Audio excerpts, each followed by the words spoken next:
And that special person is looking up there and looking down at mom and dad, husband, wife, but they're looking down with great pride. You know that. You know that. And we want to thank you for being here. Thank you very much. And we have medals for you backstage. I brought them. I thought I'd be handing them out about 2 hours ago, 3 hours ago. But we're going to be backstage, and we have beautiful medals for you, for your family, from the White House. Thank you very much, everybody. We love you. On this special 4th of July, we give you our undying gratitude and promise to redeem the sacrifice of your heroes by preserving the America that they love. They loved our country. They sacrificed it all. And these people have sacrificed it all. They've been through hell. We love you. Thank you very much. Thank you. From 1776 to today, everywhere the American flag has flown, it has been a symbol of strength, righteousness, and hope, because that is who Americans are. In 1944, a mother and her daughter huddled in their house in Nazi-occupied Belgium and prayed desperately for their country to be freed. They wanted freed. As they waited, they found scraps of fabric and stitched together a homemade American flag. It's beautiful, but homemade. On the day they were finally liberated, and that's what the word is, liberated, they gave it to an American soldier as a gift. Little did they know that that soldier's great-grandfather was none other than the author of our Star-Spangled Banner, Francis Scott Key. And tonight, the next generation of the Key family is with us.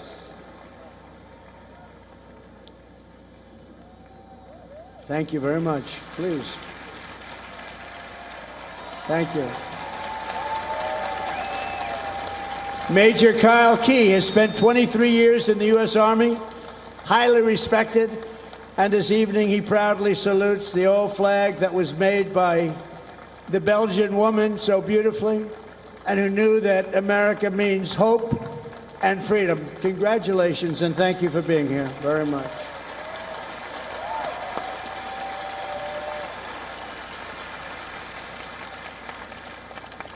And in conclusion, from a declaration in Philadelphia to victory at Yorktown, from the bustling factories of the heartland to the towering snow-capped summits of Alaska, from the endless frontier of the open Wild West to the magnificent sand dunes at Kitty Hawk, from the glimmering skyline of Manhattan to the far side of the moon, you just saw that, and from the now safe and beautiful capital of Washington. Think of it, Washington, D.C., our capital.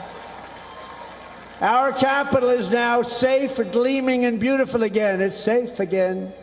Went from a very unsafe place 2 years ago to one of the safest cities in the country, and one of the most beautiful. To the gleaming waters of the Gulf of America.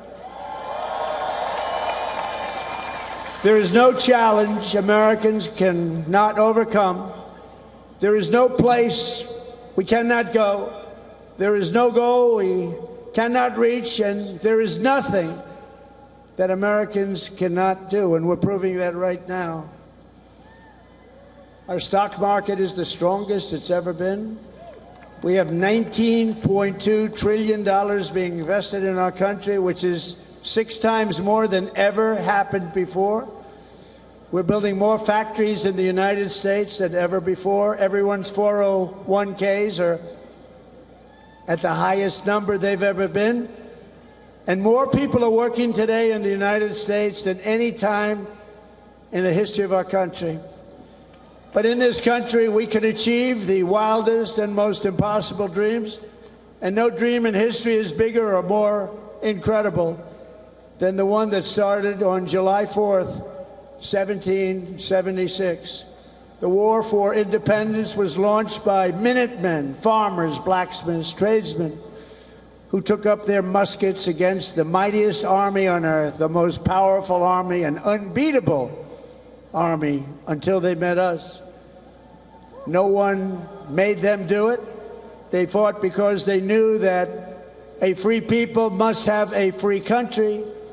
Over 250 years, the world has seen the great empires, vast kingdoms, mighty nations, and terrible tyrants. They came and they went. But after 2.5 centuries, this American republic still stands tall and strong, and we love each other. That showed tonight. You heard it was over, and what happened? You came back.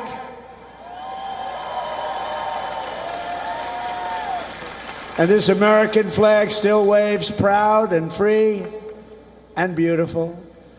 We have thrived and flourished because our founders were great. Our cause was just, our people are brave, our culture is exceptional, and our destiny is written by God.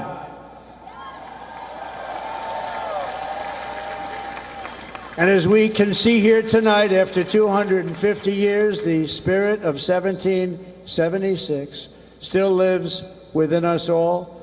It still roars in the hearts of our nation's capital. It still burns in the heart of every patriot, thunders through every city and town, and it still lights the entire world with the glow of American liberty. And there is nothing like that. At 250 years old, we may be the oldest constitutional republic on earth, but our country is just getting started because the best is yet to come.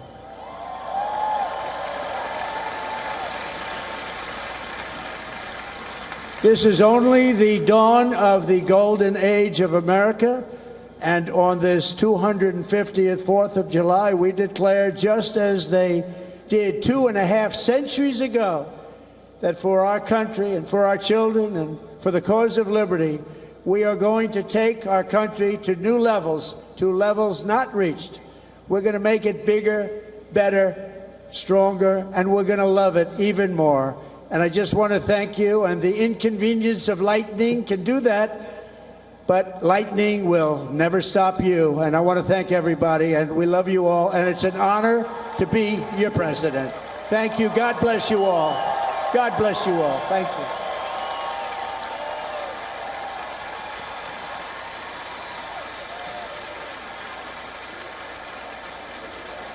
We have a great fireworks display tonight, and I'm going to be watching it with you. It's going to start very quickly, so thank you very much. You're going to really like this. Thank you very much, everybody.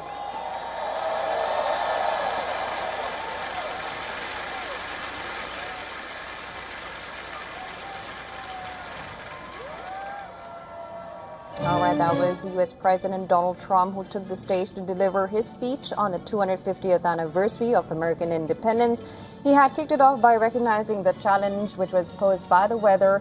He said, if you think that was easy, it wasn't. Well, of course, he went on to talk about various topics, which was filled with some classic themes, commemorating American enterprise, condemning communists, and talking about his achievements as well. He made references to overseas interventions, which included Venezuela and the seizing former President Nicolas Maduro, strikes on Iran and Navy. He went on to talk about cryptocurrency, one of his favorite topics, rather.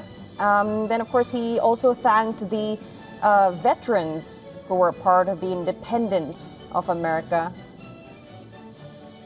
He further went on to deliver his speech, where he also mentioned and honored NASA and the people who took part in the Artemis mission.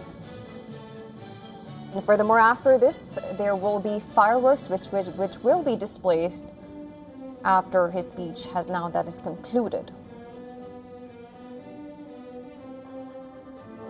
He said the American dream is back. He also talked about the military and police forces that have been flooded with new recruits, meaning how it is now hard to get a job in that field.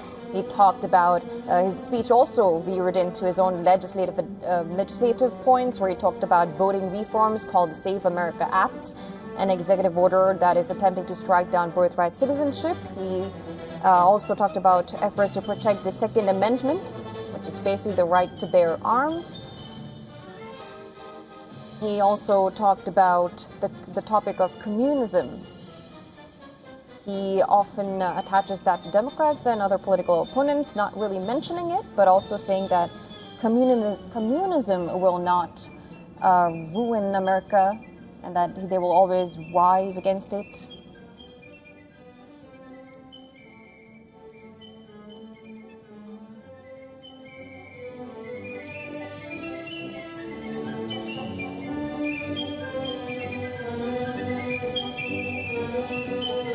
And right after this, there will be fireworks, which will be viewed by the crowd in Washington, D.C.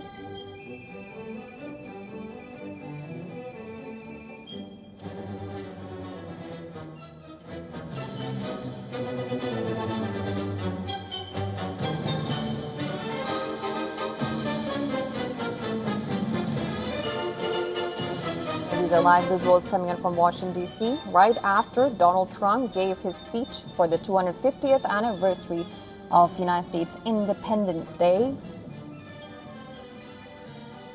And he talked about almost the same talking points that he has been discussing far or less in his campaign rallies as well. That includes Trump's vow to pass the Save America Act, which would mandate proof of citizenship and ID to vote. And it also bars the mail-in ballots except in cases of illness, military deployment, or other exceptional circumstances, which he also mentioned in his speech. Please join us in singing the national anthem.